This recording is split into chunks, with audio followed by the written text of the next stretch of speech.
முக்கியமான விஷயம். மனைவி துணையாக இருக்கிற கணவன் எல்லாமே பார்த்திங்கன்னா, அது நிறைய இடத்துல பாருங்கள், பெரிய லெவலில் இருப்பாங்க. அதை விட்டுட்டு எங்கே குறை கண்டுபிடிச்சிக்கிட்டு இதை பண்ணிக்கிட்டு அதை பண்ணி இதை செய்யக்கூடாது ஃபோனில் அதிகமாக வந்து கணவன் மனைவியும் வந்துட்டு வாக்குவாதத்தில் ஈடுபட்டுக்கிட்டே இருக்காங்க. பார்த்திங்களா, அந்த லைஃப்பெல்லாம் வந்து வாழ தகுதி இல்லாதவங்க. ப்ளஸ் உங்களால் பெரிய சாதனைலாம் பண்ண முடியாது. அதே மாதிரி கணவனும் சரி, மனைவியை சந்தேகப்பட்டுக்கிட்டே இருந்தீங்கன்னா நீ வந்து வாழ்க்கையில் எல்லாத்தையும் விட்டுருவ.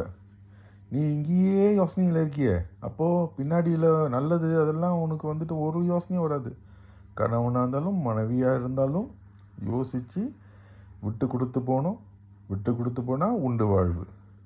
அதே மாதிரி லைஃப்பில் தவறு செய்கிறது சகஜம்.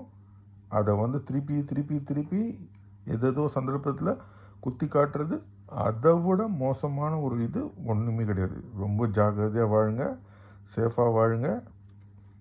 கோடீஸ்வரன் ஆகணுமா, விட்டு கொடுத்தா தான் உண்டு வாழ்வு.